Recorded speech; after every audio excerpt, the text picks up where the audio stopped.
Hello everybody. Hello everybody. What? Who the heck are you? Faker! I am DX, the replacement mascot. Oh no you're not. Hey, is this Joker my replacement? This is awkward. Okay. So DX used to be the mascot. He read out the script for the first video I made, but he quit due to its poor viewership. Well, now he's back, and I decided to give him a second shot. Now you two will have to share the video topic today. Here are the scripts. Okay. I think I've made it no secret in this channel that I'm a huge fan of Sonic the Hedgehog. From my profile picture to my name, to the title cards I've been using as of late, I think I've conveyed that I'm fan of Sonic. I picked up the series when I was 10, and it's had a stranglehold on my life for around 5 non-consecutive years. Being a fan of both old and, relatively, new games. So, why bring this up? Well, if you couldn't tell by the thumbnail or video title, I'm comparing Doll and Shadow today. It seems people only make surface level comparisons, so being a huge Sonic and Murder Drones nerd, I wanted to make a video doing a deep dive into Shadow and Doll, both their similarities, and differences. Shadow and Doll both started off very similar. Well okay, maybe their beginnings were really different, but Shadow and Doll both lost people close to them, and they both sought revenge on the murders of the ones they lost. However, in the end they went in 2 very different directions. Okay, my turn. Within the video, I'm going to talk about both Doll and Shadow's stories, and compare and contrast them. Then I'll talk more in depth about their similarities and differences. For Shadow, I'll mostly cover his story in Essay 2, sprinkling it with other pieces of media from Shadow's past, but I'll bring up his future appearances in other games when I talk more about with their similarities and differences. But one thing that I want to bring up is that yes, Shadow and Doll are the same when it comes to what they are supposed to be in their respective series, named as dark mirror characters. Shadow being Sonic, with a dark attitude, pain, and loss. And Doll being Uzi that started off with friends, lost her parents, drove her friends away, instead of making new ones, and ultimately paying the price for working alone, inverting Uzi's arc of being alone, and not letting revenge overtake her life, making new friends. Dark mirror characters are an old trope, but Shadow seems to parallel Doll in their backstories, but also their resolutions couldn't be more different. Now let's kick things back 50 years. Shadow started off life as a lab creation made by Professor Gerald Robotnik, the grandfather of Dr. Eggman, in the pursuit of eternal life tasked by the President of the United Federation. Shadow was the final result of many failed tests. And with the DNA of an alien warlord, Black Doom, leader of the Black Arms, in his veins, Shadow was made. I will dive deeper into Shadow later, but if you want to learn more about Shadow, then I recommend you watch this video from Charmix for a crash course on Shadow. Now already here Shadow differs from Doll. Doll starts her life as any other worker drone in her colony, having parents that we know little about, and growing up as a normal high school girl. Shadow would have deep philosophical conversations about his true purpose to his best friend, and granddaughter of his creator, Maria. Maria was like Shadow's sister, and they would have long, deep conversations about Shadow's true purpose. What do you think it's like on Earth? The professor said his life's work was dedicated to all of those who live down there. He once told that the reason for his existence was making people happy through the power of science. Shadow. Maria, I just don't know anything anymore. I often wonder why I was created, what my purpose is for being here. Maybe if I go down there, I will find the answers. Maybe.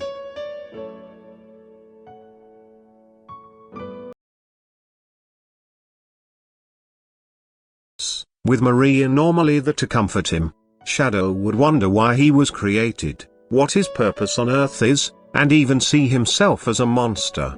For example, when he looks upon one of the Black Arm's alien larvae, knowing that he was made with their DNA, he would see himself as a monster, with Maria talking him out of that, saying he has a pure heart. This contrasts a lot from Doll, as once again, by the pilot of Murder Drones, she was just a normal student. She was friends with the popular girls at school, and would seem to be kinda mischievous from what her limited time in the pilot she shows. Now both are their characters before their lives went to Shadow was always plagued by his thoughts of why he was made, while Doll lived a normal life for a girl her age. So, going back to Shadow, one day after Gerald's past research failures such as the artificial chaos and Emerald's rampage across the Ark, the bio-lizard, and most concerning of all, his Faustian deal with Black Doom made the United Federation nervous. They would send a military force to shut down the research project. The Ark scientists were silenced, and Professor Gerald incarcerated. However, as they went to retrieve Shadow, Maria would try to save him, jetting him down to the Earth's surface, while getting shot and killed in the process, giving her wish for Shadow. Gerald would then hear of his granddaughter's fate and go insane. He'd alter Shadow's mind to avenge Maria and make the Ark a doomsday weapon to punish humanity for murdering an innocent girl. Meanwhile with Doll, it's not said when, but V goes and kills Doll's parents, I assume off-screen during her rampage on the colony in the pilot. Doll would hide as she watches her parents get torn apart and eaten, with her father's last action being to snap a picture of his murderer, giving Doll the photo of her parents' murderer. This traumatic experience would trigger Doll's solver, and she would now never be the same. Doll would want revenge more than anything. She'd realize she has to drink oil to keep alive. So, she'd slowly pick off her classmates to keep herself from overheating. Doll would then plan to trap V, starting off by getting Lizzie to befriend V. The two would become friends, somehow, and Doll's next stage of the plan would be put into motion. She'd turn her worker drone killings into something useful. She'd pick off the workers, specifically the ones nominated for prom queen. This would fulfill the next part of her plan to catch V, while also making sure she doesn't overheat. Her plan was to get Lizzie to invite V to the prom. V would become prom queen due to everyone else being dead, so Doll could catch and kill her. Now back with Shadow, fast forward 50 years, and Eggman frees Shadow from Prison Island, with the Hedgehog tricking Eggman into working for him, while duping the Doctor into thinking he's some kind of genie. Shadow would leave the Doctor, steal one of the Chaos Emeralds, and unintentionally frame Sonic for the crime. He would confront the Blue Rat, make him look like a fool, teleporting out of there just as the military catches up and arrests Sonic, thinking they got Shadow, much to his dismay.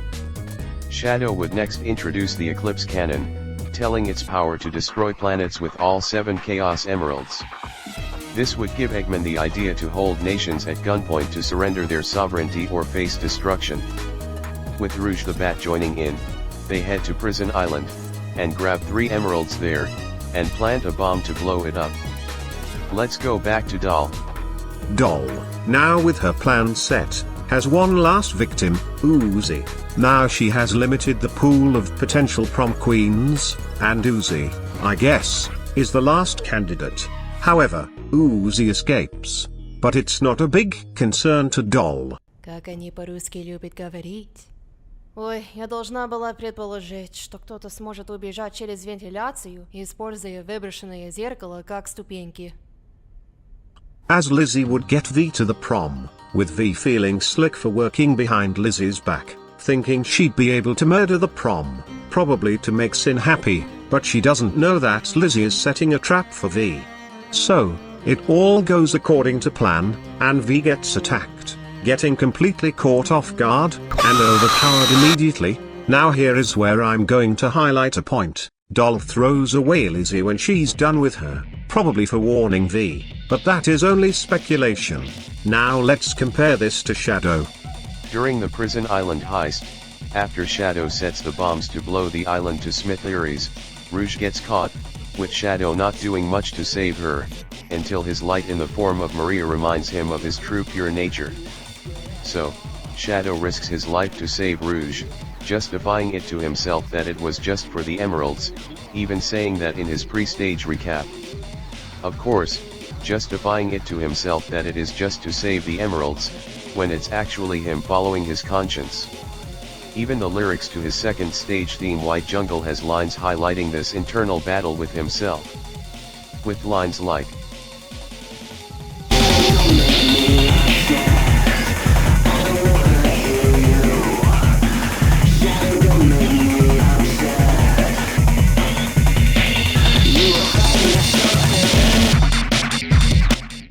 Shadow has a good heart deep down, and went back to save someone who was barely his associate, while Doll disregarded any alliances or friendships, throwing Lizzie away for probably being too chummy with V. Even now, just as they are getting into their stories, Shadow is showing that he's pure at heart, while Doll is getting consumed by revenge. Although, Lizzie wasn't really the best friend Doll. That was the joke, idiot. What a bitch. But still, neither was Rouge to Shadow, and he saved her. Next, Shadow would find Rouge and via chaos control warp the two of them to the Ark. Shadow has a flashback to Maria and him, further hammering in the connection between Maria and Rouge. Then Eggman comes, and they blow half of the moon up. I'm gonna go higher. I'm pissing on the moon. How do you like that, Obama? I pissed on the moon, you idiot! You have 23 hours before the piss droplets hit the fucking earth. Now get out of my fucking sight before I piss on you too. So, with 6 of the 7 emeralds, Eggman tasks the 3 of them to get Tails, who has the last emerald, a gift from Station Square from the first adventure game after Tails saved the city. A nice bit of continuity in a series of contradicting continuity. So, Rouge tags Tails, and Shadow pursues him. But both lose sight of him, with Eggman saying he'll confront the heroes when they get to his base. Now that there is a lull in Shadow's story, we'll cut back to Doll. Doll would fight Uzi after she allies herself with the disassembly drones. Doll would question why she's doing this. After all, she's not the only one who's lost family, with Uzi saying that she's done doing everything alone. Realizing that there is a bigger picture than just the disassembly drones. With Doll not caring for Uzi's speech, she would fight Uzi. After one of the most iconic parts in the show, Doll is defeated, as V puts a bullet through her brain. Later, Doll would show that she's still alive, pulling out the bullet used to quote-unquote kill her. Surprise, motherfucker! But, then an even more shocking revelation happens. Uzi has the same powers that Doll has. This makes Doll become immediately sorry for Uzi, promising to help her by sharing what she's looking for, leaving after this. Now we know this in retrospect was the solver patch, but that'll come back later. Anyhow, now Doll has a lull in her story. I'm going to cut back to Shadow. The next stage in the Dark story with Shadow is Sky Rail, where Shadow chases the heroes in the Tornado 2. We have 3 minor scenes with Shadow, one where Shadow informs Eggman that he lost the heroes, next is Eggman and him react to the heroes' fake emerald. And the last minor scene would be him reacting to Sonic's assumed death after being shotgunned into space, seeing his pod be blown up after hitting the Earth's atmosphere. So then he catches Rouge about to steal the Chaos Emeralds. But then Rouge confronts Shadow on his identity, as she finds papers on the quote-unquote true ultimate life form, which was the Bio-Lizard, the prototype ultimate life form. Rouge getting outdated papers without knowing they were outdated. Before Shadow responds, Eggman chimes by a walkie-talkie, telling that someone's trying to tamper with the Eclipse cannon. After Rouge prods him, Shadow then confesses even if he isn't the Shadow who he remembers, he's still going to get revenge for Maria. It's the only purpose he has left. Even if my memories are not real, it's still me, Shadow, and I will fulfill my promise to Maria. It's the only thing that matters. He would find that it was Sonic, Surprised that he survived the capsule explosion, he asks Sonic who he is. And this is where Shadow gets a respect for the blue blur. One thing about Shadow's character is that he doesn't call people by name very much. He calls Eggman Doctor, Gerald Professor, Sonic prior to this confrontation the Blue Hedgehog, Rouge before he got a respect for her, Batgirl etc. The only people he calls by name are Mario and Sonic in SA2, then Rouge and Omega in Heroes Onward. These are the people he trusts the most. So, the two hedgehogs fight, with Sonic stopping the Eclipse cannon, as Eggman puts in the last emerald he stole from Tails after he was beaten by the fox. This would now trigger the Doomsday Protocol. And now, I'm going to cut back to Doll. Doll would appear in every episode after 3, but as a background force. In 4, she stalks Uzi and that's pretty much it. This does nothing but showing Doll the key bug, an important MacGuffin later. So, then in the 5th episode, she'd break into Uzi's home to steal the key bug from her, with Uzi fighting back. However, after Uzi sees that N and V are in danger due to her not being in the control seat, makes her concede the bug. I do like this scene as it shows Doll once again has a respect for Uzi. Uzi's decision gets to Doll. Воспитал хорошую дочь, мистер Тулман. Despite me, maybe. As she tells Khan that he raised a good daughter. I see this as a moment where Doll gets respect for Uzi, for sticking to her morals, while Doll had to do a lot of dirty work to get to her goal. And she respects Uzi for that. Another parallel to Shadow at this moment, where Shadow now has a respect for Sonic after he's shown himself to be an actual opponent. So, back with Shadow, now that his plan is set, the Ark is set to crash into Earth and blow it to smithereens. All Shadow has to do is sit back and watch it all burn. But then a bummed out Amy Rose happens upon Shadow. Amy would question why he isn't helping the others. Shadow replies that everything is going to plan. Amy then chimes in, trying to convince Shadow not to go through with this. Shadow then unlocks a memory of Maria's true wish. Maria! Future for all people who live on that planet. Give them a chance to be happy. Let them live for their dreams. Shadow, I know you can do it. That's the reason why you were brought into this world. Sayonara, Shadow. This needs him to save the world. Honoring Maria's true wish. Making him jump into action to save the world. Face off the Bio Lizard, a creature representing Gerald's insane want to destroy the world.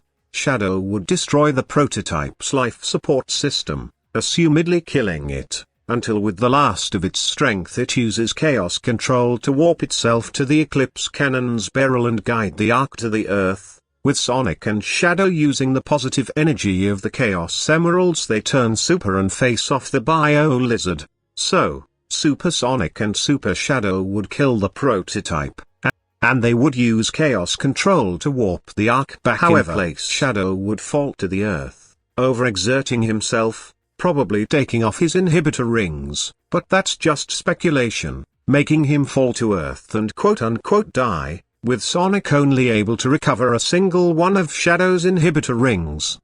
And that's the end of Shadow's story. He never, ever, ever, ever, ever, ever comes back. Ever. Now, here is where Doll and Shadow's stories split off from lose similarities to their own paths. So, we start off with the beginning of episode 6, with Doll stealing the key bug from Tessa after she gave it to her. The reason is that Tessa was probably being chummy with V. So a chase sequence ensues. Doll would successfully make off with the bug. So, we don't see her until the end of the episode, where she tricks Tessa in grabbing the key bug. After N, V, Uzi, and Tessa make it to the shaft, Doll grabs the bug, and makes off with it, while unleashing the Sentinels to kill the 4.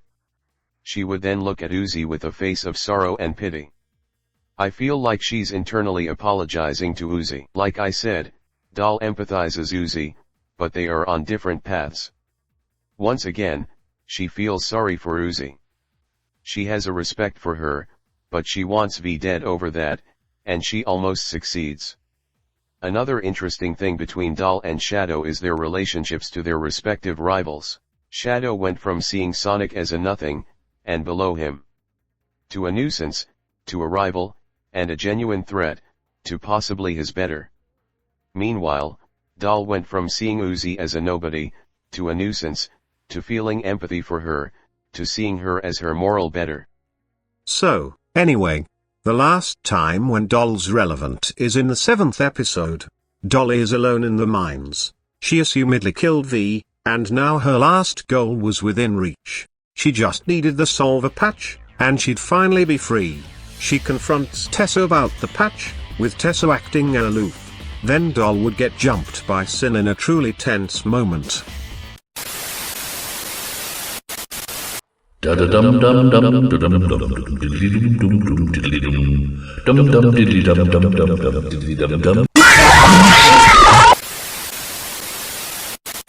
Now about Doll's death here, I feel like I'm not going to be able to talk about this for a while, so here's my 2 cents on the situation.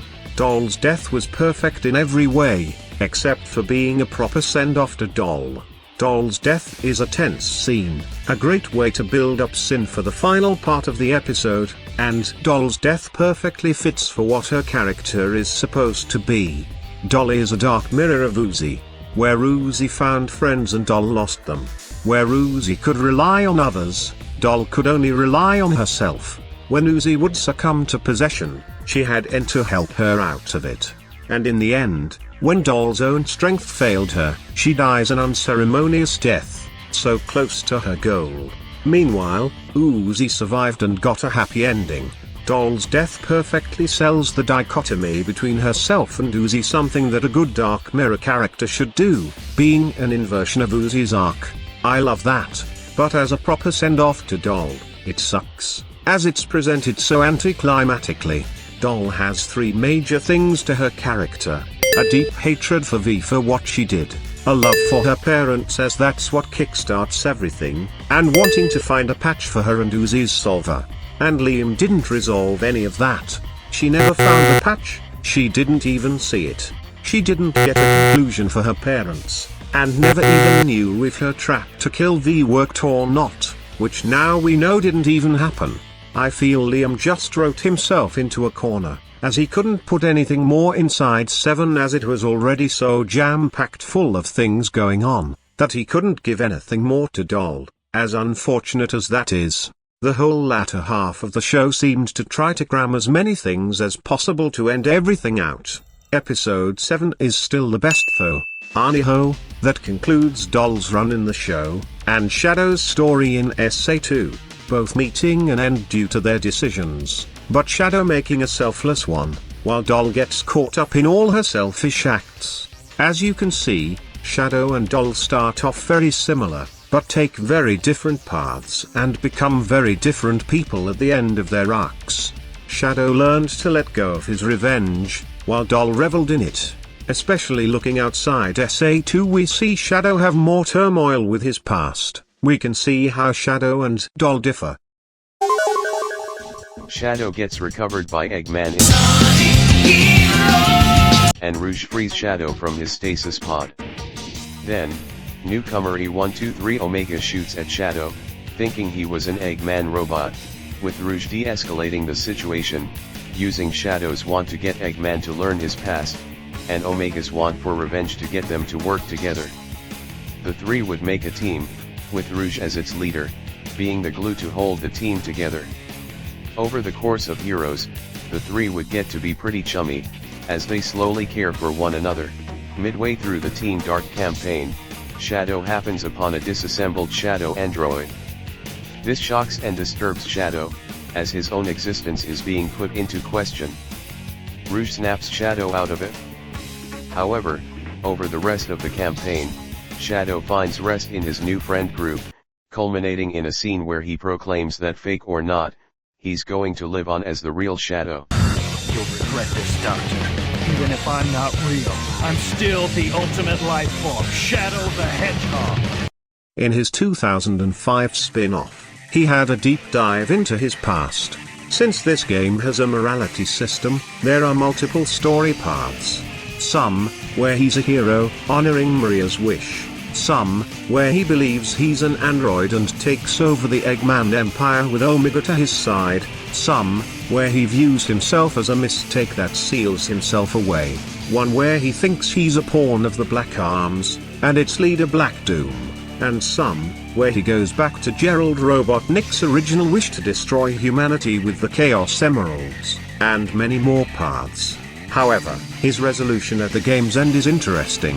He takes a nondescript path, and once confronted by his past via Black Doom,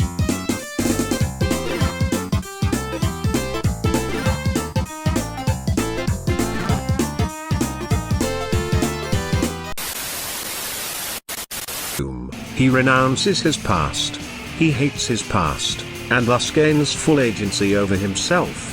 Not tied down to Maria, Gerald, Sonic and friends TM, Black Doom or anyone. And it shows, as in 06, one of his best interpretations in my opinion. Shadow doesn't let his past affect him anymore. Now he's an agent for Gun, the organization that killed Maria, as he's let go of his past, and probably shares sympathies with the Gun commander. So, in 06 when tempted to destroy humanity, after Obelisk destroys the world, they feared Shadow's power, and seal him away in the future. They would even use Omega to do it. However, he doesn't let it faze him. He relies on Rouge and Omega and gets through it. Shadow's story in my opinion is the only good story in 06. And the latest game, Sonic and Shadow. Okay, here. Is that? And is that my...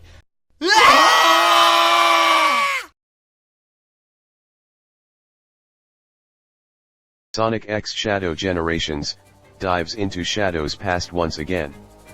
It retcons his reason for why he abandoned his past.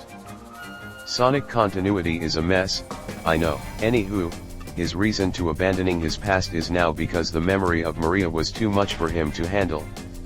He buries his past so it won't hurt him.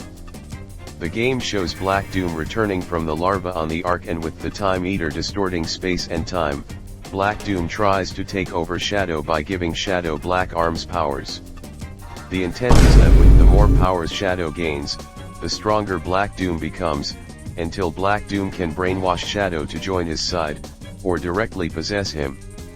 Shadow here learns to give up the rage and anger that feeds Black Doom, as Shadow finds to rehonor his promise to Maria, to be a light in his world, still keeping his agency, but not throwing away his past. But, as Shadow defeats Black Doom, he'd have to let go of Maria in a pretty sad scene, realizing he can't keep Maria in the state of time and space limbo, having to say goodbye to her forever. Now compared to Doll again, we see a lot more differences than before. Shadow fully learns to let go of his past, to not let the pain envelop him, and in Shadow Gen's case, keep the good of it in his heart, while letting go of the hatred in his past. But Doll on the other hand taps into her hatred of the disassembly drones, unable to see the bigger picture due to her pain blocking it. She revels in her past, not moving on from it, and letting it blind her. Shadow goes through a positive character arc, while Doll goes through a negative one. Shadow makes friends that are close to him, and Doll pushes away anyone that could help her, like Lizzie or Uzi. Shadow doesn't let his revenge get to him while Doll does. I feel like Doll follows a lot closer to her dichotomy to Uzi than Shadow does to his with Sonic. But I guess in a way Shadow's dichotomy still exists, on a surface level, but also existing, as Shadow is the deepest character in the Sonic series while Sonic is a flat character. Shadow goes through a lot of change, while Sonic inspires others to change. I feel Shadow is closer to V than Doll, funny enough. I mean, both had a life before where they had someone they loved, ripped away from them. Sure, V didn't lose N physically, but she had to let go being close to him. Sin basically prevent V to be close to N if she ever wanted to be with him again. And both wanted to go back to the past, even if they can't. Both when faced with the prospect of having to lose their loved ones, try everything in their power to stop it, even through unnatural loopholes, or striking a deal with the devil, again. Shadow tried to have Maria stay by using chaos control, and somehow keeping her frozen in time, unnaturally. While V, when faced with the prospect of losing N, falters, and is willing to join Sin's side to protect him. Heck, they even fall into small friend groups.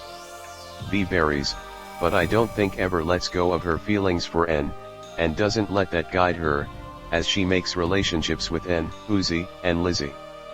And Shadow makes friends with Rouge and Omega. I feel like V just needed one scene where she'd acknowledge her feelings for N, so she can close that chapter of her life, something similar to the scene in Shadow Gens with Shadow letting go of Maria. Anyway, tangent over, back to Doll and Shadow.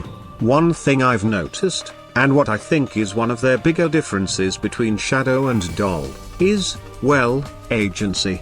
Doll's always had agency over her goals in life. And that free will would take her to dark places. Her free will caused her to head into a downward spiral of pushing out everyone and anyone that could help her, resulting in her death. While Shadow has always struggled with his purpose, causing him to waver to whatever gave him purpose. He was made to do something, and he's always had issues with his agency. In SA2, he had practically no agency. He would want revenge because he thought that's what Maria wanted, but he only saved the world because Maria said she wanted the world safe. Shadow 05 would address this issue. All the endings were those forged by others. By Gerald, Black Doom, Sonic and Friends TM, Maria, etc. All these endings, and Shadow didn't get to decide for himself, with the last story saying that he's abandoning his past, and now is going to do as he decides, gaining agency by disavowing the past. Shadow Gens walks that back a bit, but in a way that still honors his decision to have more agency in his life. Shadow learns to have his own agency, while keeping his loved ones at heart. He can still forge his own path, but keep Maria's light as his moral code per se. One more thing before I conclude is that, Doll started off as a normal high school girl, but had a descent into being a cold-hearted killer. She killed to stay alive, that slowly morphed into killing for fun, or even to be flashy. Meanwhile, Shadow never does this. He always has a good heart inside him and wouldn't kill, unless if necessary. Doll would kill sporadically, while Shadow needed a good reason to end someone's life. But, ultimately, Shadow went through a positive character arc, going from believing in a lie, then finding the truth, and becoming a better person for it, while Doll goes through a negative arc, going down the road of revenge, believing a lie. So, to conclude, Shadow and Doll are fascinating dark mirrors. Doll in a sense is just like Shadow, but if he went down the wrong path, if he decided to revel in the negativity of the past, just like Doll does. Doll revels in the past, and doesn't move forward from it, letting it guide her, while Shadow lets go of his past, while keeping the positive parts of it at heart, and letting that guide him. So, that is about it. Shadow and Doll are some of my favorite characters, and it was nice to finally talk about Sonic for a change. So, if any of you have anything to add or take away from this, please say so in the comments. I'd love to see any other inputs that you have. Sonic and Murder Drones are my favorite series of all time, so I want to see your thoughts in the comments below. Maybe I'll find some fans that are also fans of Sonic.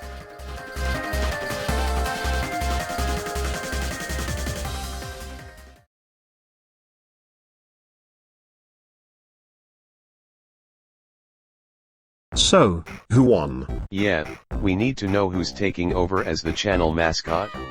Oh, I wasn't paying attention. I guess I'll choose you, DC. I like the way you look more. Anyway, sayonara.